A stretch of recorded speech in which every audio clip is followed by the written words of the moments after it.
আল্লাহর নবী মক্কা থেকে হিজরত করে মদিনায় যায়। আল্লাহর নবী গনিমতের মাল দিয়ে আমাকে বলেছিল, আলী আগামীকাল সকালবেলা গনিমতের মালগুলো বন্টন করবে। ওই দিনে একটু নিশ্চিন্তায় ঘুমিয়েছিলাম, একবার জোরে বলুন। সাহাবারা বললেন ভয় লাগেনি? বললো না, ভয় লাগেনি। তার না লাগার কারণ আল্লাহর নবী বলেছে সকালে গনিমতের মাল বন্টন করতে হবে, আজরাইল এসেও পার পাবে না, আমার জীবন নিতে পারবে না। বোঝা যায়নি? নবী বলেছে আমি বন্টন করব, তাহলে বন্টন যতক্ষণ না করছি মরণ আমার হচ্ছে না। তাই ওই দিনটাই আমি একটু আরামের ঘুম ঘুমিয়েছি। বাকি দিনগুলো শুধু চিন্তা হয় কখন মরি, কখন মরি, কখন মরি, কখন মরি। তাহলে নবী যেটা বলেন এটা সত্য। আবু সালমাকে বললেন বিবি বাচ্চার সঙ্গে দেখা হবে। উম্মে সালমা এদিকে কারাগারে বন্দী, বাচ্চা কোথায় উম্মে সালমাও জানে না, আবু সালমাও জানে না। তিনজন তিন জায়গাতে। কিতাবে লেখা আছে উম্মে সালমা কারাগারের ভিতরে যখন থাকে, আব্বা জান প্রতিদিন 3 টাইম খানা নিয়ে কারাগারের ভিতরে যায়। মেয়েটাকে খানা খেতে দেওয়ার আগে মেয়েটাকে বারে বারে বলে, ও মেয়ে উম্মে সালমা, মুহাম্মদকে ভুলে যা, মা ভুলে যাও, ফিরে আয় আমাদের ধর্মে আবার। মেয়েটা বারে বারে বলেন, আব্বা জান আমি মরে যেতে রাজি, তবে বিশ্ব নবীকে ভুলে যেতে রাজি নয়। জোরে বলো। উম্মে সালমার আব্বা চাবুক নিয়ে উম্মে সালমাকে প্রচন্ড হারে প্রহার করে। মেয়ে কারাগারের ভিতরে বেহুশ হয়ে পড়ে যায়। আব্বা জান খানা খানা কারাগারের ভিতরে রেখে গুটি গুটি পায়ে তিনি বেরিয়ে আসেন। কিছু সময় বাদে জ্ঞান ফিরে পায়। উম্মে সালমা খানাটা খেয়ে নেয়। আবার পরে সাথে আব্বা জান খানা খেতে দেওয়ার আগে আবার মেয়েটাকে প্রথমে বোঝানোর চেষ্টা করেন। মেয়ে যখন বোঝে না আবার চাবুকের আঘাত করতে লাগলেন। ও শোনে মানিকেরা, একদিন নয়, 2 দিন নয়, 1 মাস নয়, 2 মাস নয়, টানা 1টা বছর কারাগারের ভিতরে উম্মে সালমার প্রতিদিন 3 টাইম পেটাতে থাকে। 1 বছর পরে আব্বা জান কারাগারের সামনে এসে বললেন, আমি উম্মে সালমা কারাগার থেকে বেরিয়ে আয়, মা বেরিয়ে আয়। উম্মে সালমা কারাগার থেকে বাইরে বার হলো।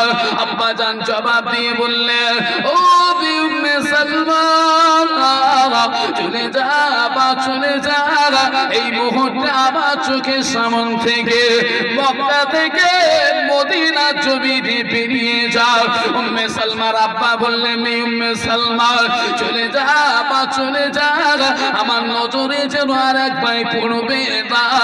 আমার নজরে যদি পড়ে যাও আমি তুমি আমায় কন্যা ভুলে যাব, আমি তোমার পিতা তুমি ভুলে যাবে, আমার তলোয়ারটা তোমার গর্দানে পড়ে যাবে। উম্মে সালমা আব্বার কথাটা শুনে ছুটে ছুটে মক্কা থেকে মদিনার দিকে পাড়ি দিতে লাগলো। আল্লাহ নবী বললেন বিবি বাচ্চার সাথে দেখা হবে। অবশ্যই মানিকেরা উম্মে সালমা দৌড়াতে আরম্ভ করলো। পিছন থেকে মা ডাক দিয়ে বললেন, ও উম্মে সালমা একটা বার দাঁড়িয়ে যা, মা দাঁড়িয়ে যা। উম্মে সালমা দাঁড়িয়ে বলল, 1 বছরের বাচ্চা 2 বছর তার বয়স হয়ে গেল। বাচ্চাটাকে দিয়ে মেয়েটার কাছে দিয়ে বললে, উম্মে সালমা নিয়ে যা, তোমার বাচ্চাটাকে দিয়ে মক্কা থেকে মদিনায় চলে যাও। উম্মে সালমা বাচ্চাটাকে দিয়ে মক্কা থেকে মদিনা জমিনে চলে গেল। একটা জায়গায় দাঁড়িয়ে বড় রোনাদারি করে কান্নাকাটি করে। কিছু সময় বাদে রাসূলুল্লাহর একজন বয়োজ্যেষ্ঠ সাহাবা ওই রাস্তা দিয়ে হেঁটে হেঁটে এগিয়ে যাচ্ছিলেন। উম্মে সালমার কান্নাটা দেখে দাঁড়িয়ে পড়ল। উম্মে সালমার কাছে গিয়ে বললেন, ও মেয়ে তুমি এত কাঁদো কেন, কি হয়েছে বলো না মা। উম্মে সালমা জবাব দিয়ে বলল, বললেন চাচা ও নবী পাকের সাহাবা, আমি মক্কা থেকে মদিনা জমিনে এলাম, আল্লাহর নবী কোথায় রয়েছে জানি না, আমাকে একটু নবীর দরবারে নিয়ে চলুন না। রাসূলুল্লাহ সাহাবা উম্মে সালমাকে সঙ্গে করে নিয়ে গুটি গুটি পায়ে মদিনার মসজিদে নববী শরীফের বাইরে দাঁড় করিয়ে দিল। আবু সালমা রাসূলুল্লাহ দরবারে বসা, কিছু সময় বাদে পিছন দিকে তাকিয়ে দেখল আমার বিবি আর আমার বাচ্চা দুজনা মদিনার মসজিদের বাইরে দাঁড়িয়ে আছে। জোরে বলো। আল্লাহর নবীকে ডাকলেন, ইয়া রাসূলুল্লাহ, আপনি 1 বছর আগে আমার জন্য দোয়া করেছিলেন আমার বিবি বাচ্চার সাথে দেখা হবে, আমি দেখতে পাচ্ছি আমার বিবি আর বাচ্চা মদিনার মসজিদে নববীর বাইরে দাঁড়িয়ে আছে। একবার জোরে বলুন সুবহানাল্লাহ। আল্লাহর নবী বললেন, বাবা আবু সালমা, আর দেরি করো না, বিবি বাচ্চার সাথে একটু দেখা করে নাও। আবু সালমা রাসূলুল্লাহর দরবার থেকে উঠে গুটি গুটি পায়ে বিবি বাচ্চার সঙ্গে দেখা করার জন্য মদিনার মসজিদে নববীর বাইরে চলে এলো। বিবি তার স্বামীকে দেখে চোখ দুটি বন্ধ করে নিল। বিবি তার স্বামীকে দেখে চোখ দুটি বন্ধ করে নিল। আবু সালমাকে বিবি বললেন, স্বামী গো, আপনি মদিনার মসজিদে নববীতে চলে যান, আল্লাহর নবীকে একটাবার আমার কাছে পাঠিয়ে দেন। একবার জোরে বলুন সুবহানাল্লাহ। আবু সালমা মদিনার মসজিদে নববীতে চলে গেল। আল্লাহর নবী আবু সালমার কথা মতো গুটি গুটি পায়ে মদিনার মসজিদে নববীর বাইরে যেই না চলে এলো, উম্মে সালমা চোখ ভরা পানি আর বুক ফাটা কান্না বেরিয়ে এলো। আল্লাহর নবী বললেন, মেয়ে এত কাঁদছো কেন, কি হয়েছে তোমার? উম্মে সালমা জবাব দিয়ে বললেন, ইয়া রাসূলুল্লাহ, ইয়া হাবিবাল্লাহ, হুজুর, আমি এত সময় কাঁদছি না, এটা আমার কষ্টের কান্না। ইয়া রাসূলুল্লাহ, আমার এখন যে কান্নাটা দেখতে পাই, এটা আমার আনন্দের কান্না। আল্লাহ নবী বললেন, কষ্টের কি কান্না বলো না আমার। উম্মে সালমা জবাব দিয়ে বললেন, ইয়া রাসূলুল্লাহ, একটা বছর আমার আব্বা প্রতিদিন 3 টাইম কারাগারে আমায় পিটিয়েছে, আমার গোটা চেহারা কোথাও কোনো চামড়া নাই। ইয়া রাসূলুল্লাহ, আমার গোটা চেহারাটা ঘায়ে ভরা। ইয়া রাসূলুল্লাহ, আমার গোটা চেহারাটা জ্বালা যন্ত্রণায় ভরা। কিন্তু না ইয়া রাসূলুল্লাহ, আপনার চাঁদ মুখের দিকে তাকিয়ে আমার শরীরে 1 ফোঁটা কোনো কষ্ট আমি বুঝতে পারি না। জোরে বলু। ইয়া রাসূলুল্লাহ, আমার গোটা চেহারায় ঘায়ে ভরা, জ্বালা যন্ত্রণায় ভরা, কিন্তু আপনার চাঁদ মুখের দিকে তাকিয়ে আমার কষ্ট আমি আর কিচ্ছু বুঝতে পারি না, আমার কষ্ট সব নিরাময় হয়ে গেছে। একবার জোরে বলুন। ভাই, আমরা যখন কোনো বিপদ বা মুসিবতে পড়ি, ওই কষ্ট সয়ে বিপদ থেকে উঠে বাড়ি এসে বাড়ি লক্ষ্য করে দেখতে পায় আল্লাহর নবী দাঁড়িয়ে রয়েছে, তাই না? কথা বলে না। নবীর দেখতে পাই তো নাকি, যে নবীর দেখে আমরাও জ্বালা ঠান্ডা করি, কষ্ট নিরাময় করি, করি না? আমার ভাষা বুঝতে পারছেন না? না, যে নবী সাহাবা সাহাবীরা এরা কষ্ট পেলে, দুঃখ পেলে, মুসিবতের মধ্যে পড়লে ওরা ছুটে বিশ্ব নবীর কাছে যেত রাসূলুল্লাহর চাঁদ মুখটা দেখার জন্য। বর্তমান সময় আমরা যে মুসিবতে পড়ি, বিপদে পড়ি, কষ্টেই পড়ি, আমরাও গিয়ে নবীর সামনে যাই তো নাকি? কার সামনে যাই? বাড়ির গিন্নির সামনে, তাই না? আল্লাহর নবী বললেন, নেতাহারা যারা হবে, ধ্বংস তারা হবে, কেউ তাদের বাঁচাতে পারবে না। ও ভাই, আল্লাহর নবী আমাদের ঘরে থাকে না, নবী আমাদের ঘরে দেখতে পাই না, তবে নবীর পরের স্থান যার, তাকে আমরা পাই, তাই তো নাকি? অনেকে পাই, অনেকে পেয়েছি, অনেকে পাইনি, অনেকে পায় না। ঠিক বললাম না ভুল বললাম? নবীর পরের স্থান কার? দাদা হুজুরির তো? হ্যাঁ, নবীর পরের স্থান বাপ আর মা, কিন্তু দুর্ভাগ্য, কপাল পোড়া। খুব ভালো করে বোঝেন। কোনো একটা খোকা বাজারে যাচ্ছে, কোনো একটা খোকা বাজারে যাচ্ছে, বাজারে যাওয়ার সময় তার স্ত্রী সকিনাকে ডেকে বললো, এই সকিনা, আমি বাজারে যাচ্ছি বলো। তো বললো, যাও, বাড়ি আসবা কখন? তো বললো, 7:30 থেকে 8টার মধ্যে। এখন খোকা বাজারে গেছে, খোকা বাড়ি ফেরার পথে নারায়ণপুর মোড়ে অ্যাক্সিডেন্ট করেছে। এখন অ্যাক্সিডেন্ট যখন করেছে, ওখান থেকে তাড়াতাড়ি কিছু মানুষ তুলে ওকে নলমড়ি প্রাথমিক কেন্দ্র হসপিটালে নিয়ে গেছে। চিকিৎসা করার পরে মোটামুটি বেচারি একটু সুস্থ। 8টা পার হচ্ছে, বাড়ির গিন্নি যে তার স্ত্রী, তার মুখের ভাষা হচ্ছে, কনে গেছে, বাড়ি আসুক। কেউ বলতে দেখা হবে, কেউ বলতে খেলা হবে, তাই না? আর বাপ আর মা শুধু কানে শুনেছে যে আমার খোকা 8টায় আসবে বলেছে, বলে যায়নি। খোকা যেই টাইম 8টা অতিক্রম করলো, মা আর বাপ একবার বারান্দায় ও মাথায় যাচ্ছে আর একবার এই মাথায় যাচ্ছে। তাই তো আমার খোকার কিছু হয়নি তো? এই ভুল বললাম? হ্যাঁ, ভুল বলছি তো? বাপ আর মা চিন্তা করছে আমার খোকার কিছু হয়নি তো, আর বাড়ির যে স্ত্রী গিন্নি যে, ও চিন্তা করতেছে কনে গেছে, বাড়ি আসুক, খেলা হবে। ওর মনের কাছে কুধারণ, ওর মনের কাছে বিপদ মুসিবতের কথা ভাবনা নেই। মানে আসলে এমালটাও তো এইরাম, কুচিন্তা করে করে এর মনও কুচিন্তার জায়গায় চলে গেছে। আর বাপ আর মা এরা কখনো সন্তানদের জন্য বদদোয়া করতে পারে না। এখন রাত 11টার সময় হঠাৎ ঘরের দরজার কাছে এসে কে যেন দরজা নাড়া দিয়েছে। এখন দরজাটা খুলেছেন তার মা। ঘরে ঢুকি পারে মা জিজ্ঞাসা করলেন, বাবা তোর তো 8টায় ফেরার কথা, এত দেরি হলো কেন? কিছু হয়নি তো? তাই তো নাকি? কোনো বিপদ মুসিবত হয়নি তো? সে তার মাকে বলছে, তুই এখন সরে যা, জ্বালাস নে। ঘরের দরজার কাছে গেছে, ওর ঘরে তার স্ত্রী ঘরে শুয়ে আছে, মুখ উচ্চেচে বসে আছে, আসুক আজকে খেলা হবে। ওই কেঁচোর মতন, কেঁচো যেরকম একটু একটু করে ছেড়ে বড় হয়, ও কেঁচোর মতন ঘরে ঢুকতেছে। ঢুকে ওর বউ খুব গম্ভীর মেজাজে, কনে ছিলে, কনে গিলে। ওকে ওর গলার আওয়াজ আর বেরোচ্ছে না, বলতে, বলিস নি যে বিপদ হয়ে গিয়ে। মানে ওখানকে আর গলার আওয়াজ নেই ওর।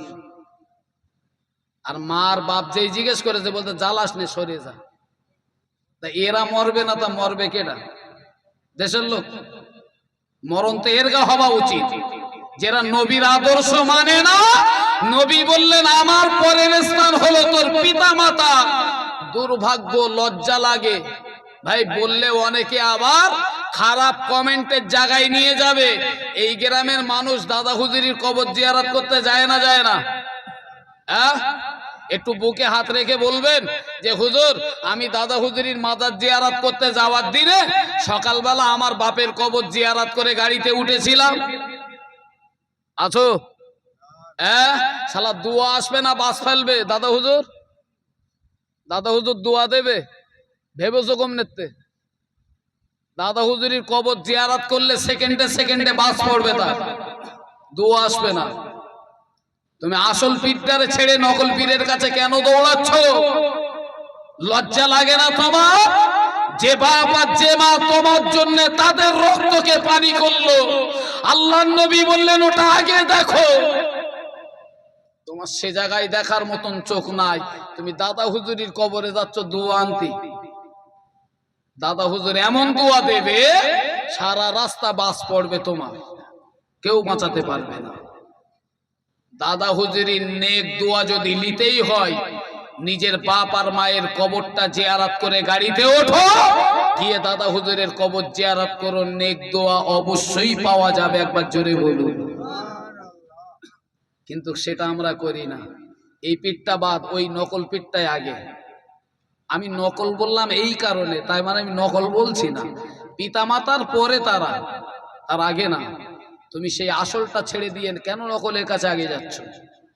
এইখানতে দোয়া যা চাওয়ার চেয়ে এইবারে ওখানে গিয়ে দোয়া চাও দাদা হুজুর কেবলার মাজারে, বসিরহাট হুজুর কেবলার মাজারে, যত খুশি দোয়া চাও, হয়তো আল্লাহ তাদের দোয়ার ওসিলায় তোমার তকদিরকে খুলে দিতে পারে, একবার জোরে বলুন। কিন্তু না, আমরা তো সেটা মানি না। আমরা ভাবি ওইটাই ঠিক হলি যথেষ্ট। এমনও সমাজে কিছু মানুষ আছে যে তারা হুজুরদের খাওয়াবে বলে পকেট থেকে টাকা বের করতে বিন্দু পরিমাণ কষ্ট হয় না, পিতামাতার খাওয়াতে গেলে তার কলজে শুকিয়ে যায়। আছে না নেই? কারা তোমরা? আবু জেহেলের কেউ না তো? সেই রক্ত তোঙ্গা গ্রামে ঢুকিনি তো? হ্যাঁ, কি করে পারো? এই বিবেকটা তোমার কে দিয়েছে? রাসূলুল্লাহ সাহাবীরা বললেন, রাসূলুল্লাহকে দেখে তাদের কলিজার জ্বালা যন্ত্রণা নিবারণ করে, আর এ জাতি বলছে আমাদের জ্বালা যন্ত্রণা যা নিবারণ করার সব বাড়ির গিন্নি করে। পারে না। আপনি খুব দুঃখই পড়েছেন, খুব কষ্টেই পড়েছেন, খুব মুসিবতের ভিতরে পড়েছেন, ছুটে এসে বাপ আর মাটাকে দুই পাশে নিয়ে বসে মাজায় বসে তাদের সঙ্গে একটু গল্পটা করুন। তারা দোয়া করবে না, করাও লাগবে না।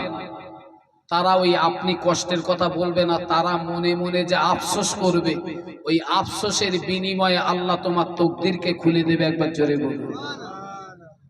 তাদের দোয়া করা লাগে না, তারা মুখ দিয়ে যেটা বলে ওটাই আল্লাহর দরবারে কবুল হয়ে যায়। কিন্তু আমরা পিতা মাতার কাছে কোনো কষ্টের খবর শোনাই না, শোনাই যা বাড়ির গিন্নিদের, যেখানে যে দোয়ার কাজ হবে না হবে আল্লাহ ভালো জানে। ও সোনা মানিকেরা, ও নওজোয়ান তরুণেরা, ছেলেরা, বাচ্চারা, বাবুরেরা, রাসূলুল্লাহ সাহাবী উম্মে সালমা আল্লাহ নবীকে বললেন, ইয়া রাসূলুল্লাহ, আমার গোটা চেহারা জ্বালা যন্ত্রণা, আমার গোটা চেহারার কষ্ট, আপনার চাঁদ মুখের দিকে তাকিয়ে আমি উম্মে সালমা আমার শরীরে কষ্টগুলো ভালো হয়ে গেল। আল্লাহ নবী গুটি গুটি পায়ে মদিনা মসজিদে নববী শরীফে চলে গেল। আবু সালমাকে ডাক দিলেন, ও বাবা আবু সালমা, আমি রাসূলুল্লাহ তোমাদের জন্য একটা ঘর ঠিক করে দিলাম। আল্লাহ নবী সাহাবা আবু সালমাকে নবী বললে, বাবা আবু সালমা, আমি তোমাদের জন্য একটা ঘর ঠিক করে দিলাম, ওই ঘরের ভিতরে বিবি আর বাচ্চাটাকে নিয়ে চলে যাও বাবা। আজ থেকে আমার সাহাবাদের সঙ্গে সময় কাটাতে হবে না। আবু সালমাকে নবী বললেন, আবু সালমা, রাসূলুল্লাহ দেখে দেওয়া ঘরের ভিতরে বিবি আর বাচ্চাটাকে নিয়ে চলে যায়। যেই না ঘরের ভিতরে প্রবেশ করলো, এখনো ঘরে গিয়ে বসার সময় পেল না, বিবির সঙ্গে প্রেম আলাপ হলো না। ওগো সোনা মানিকেরা, বাপ তার বাচ্চাটাকে আদর করতে পারলো না। আল্লাহ নবী মদিনা মসজিদে নববী শরীফে রাসূলুল্লাহ যুদ্ধের দামামা বাজিয়ে ফেলল। আমি প্রশ্ন আপনাদের কাছে দিলাম, 1 বছর পরে বিবি বাচ্চা পেল। আবু সালমা বিবি বাচ্চা নিয়ে সবে ঘরে গেল, এখনো কথা বলার সময় পেল না। এদিকে আল্লাহ নবী যুদ্ধের দামামাটা বাজিয়ে দিল। আবু সালমা ওই যুদ্ধের ময়দানে যাবে না, পরের যুদ্ধেই যাবে। 1 বছর পরে বউ বাচ্চা পেয়েছে, সবে লে ঘরে গেছে, এখনো প্রেমালাপ হয়নি, কথাবার্তা হয়নি, বাচ্চালে আদর করার সময় পাইনি। আল্লাহ নবী মদিনার মসজিদে নববীতে যুদ্ধের দামামা বাজিয়েছেন। এখন আবু সালমা মনে মনে ভাবছে, এই যুদ্ধটাই যাব না, এর পরে যখন আবার যুদ্ধ হবে ওই যুদ্ধই যাব না। কি বলেন? কথা বলে না। আসলে কি আমার রস বুঝতে পারছেন না নাকি? আবু সালমা এক বাক্যে বললেন, বিবি গো বিদায় দাও, যুদ্ধের ময়দানে চলে যাবো। একবার জোরে বলুন। ভাই এই গ্রামের অনেক ভাই আছে ভ্যান চালায়, চালায় না? অনেক ভাই আছে লোকের কাছে জন্মজুরি খাটে, অনেক ভাই আছে তারা নিজস্ব ব্যবসা বাণিজ্য করে, সারাদিন কাজ কাম করে সন্ধ্যাবেলা বাড়ি গেছে। বাড়ি আসার পরে আমার ভাবি চাচিদের দেখতেছে, চাচা বা ভাইরা, এই দেখ সেই ওই পাড়ায় সভা হচ্ছে, কি করি বলদিন, যাবো না শোব? কথা বলে না। হ্যাঁ, আবু সালমা 1 বছর পরে বউ বাচ্চালে ঘরে গেল, রাসূলুল্লাহ যুদ্ধের দামামা বাজালো, বিবিকে ডেকে বললেন, বিবি বিদায় দাও, যুদ্ধের ময়দানে যাব। আর আমার চাচা ভাইরা এরা সারাদিন কাজ কাম করে সন্ধ্যাবেলা বাড়ি এসে বলতে, এই দেখ সেই ওই পাড়ায় সভা হচ্ছে, কি করি বলদিন, যাবো না শোব, যাবো না শোব। সাঙ্গা ভাবিরা এত চালাক আর এত বুদ্ধিমান, এরা বলতে, এই দেখো ওই সভা মারাতি হবে না, রাত 1টা পর্যন্ত জাগতে হবে, সকালে উঠে কাজে যাতে গেলে কষ্ট হবে, অত সভা টভা মারাতি হবে না, শুয়ে পড়ো, সকালে উঠে কাজে যাবা। মানে ওর কলজে এত টান, একদিন কাজ কামাই হইলে ওর খাওয়া হবে না। ও ভাই এখানে বসে কিচ্ছু হচ্ছে না, সুবহানাল্লাহ বলছেন তো? বলেন তো নাকি? আলহামদুলিল্লাহ বলেন না? বলেন না? একাধবার দরুদ শরীফ পড়েন না? পড়েন না? আমি নাই পড়াইনি এখনো পর্যন্ত, যা পড়ানো সেই প্রথম পড়ে গেছি, বলি মাঝখানে আর সময় নষ্ট করবো না, যতদূর যাই দেখি। যাই হোক, এখন এই যা কিছু করতেছেন এর জন্য আল্লাহ কিছু দিচ্ছে তো নাকি? আল্লাহ নবী বললেন, আর দুনিয়া ও মাজরাতুল আখিরা, এই দুনিয়াটা হলো আখিরাতের চাষের একটা জায়গা। সুবহানাল্লাহ বললে পরে আল্লাহ জান্নাতে একটা ফলকার গাছ লাগানো হবে। ভাই যে ফলকার গাছ লাগাবে, আমি আব্দুল কাদের সুবহানাল্লাহ বললাম, বিনিময়ে আল্লাহ আমার নামে জান্নাতে একটা গাছ লাগিয়েছেন, ফলালা গাছ। কারোর মাল কেউ না বলে খেতে পারে? কারোর মাল কেউ না বলে নিতে পারে? খেতেও পারে না, নিতেও পারে না। তাহলে আমি আব্দুল কাদের সুবহানাল্লাহ বললাম, জান্নাতে যে ফলকার গাছটা হয়েছে, আচ্ছা ওই ফলকার গাছ, ওই গাছের ফল সলিমুদ্দি চাচাকে খাবে নাকি বলে? আমি খাবো। আমার বলার বিনিময়ে আল্লাহ জান্নাতে গাছ হয়েছে, সেই গাছের ফল আমার জন্যই বরাদ্দ। তাই আমি আর ভাবি আর চাচিদেরকে হাতে না ধরে পায়ে দোকানা জড়িয়ে ধরে বলছি, যদি বাড়ি কোনো ভাই বা চাচা শুয়ে থাকে, তাদের আদর করে যত্ন করে বাড়ির থেকে তুলে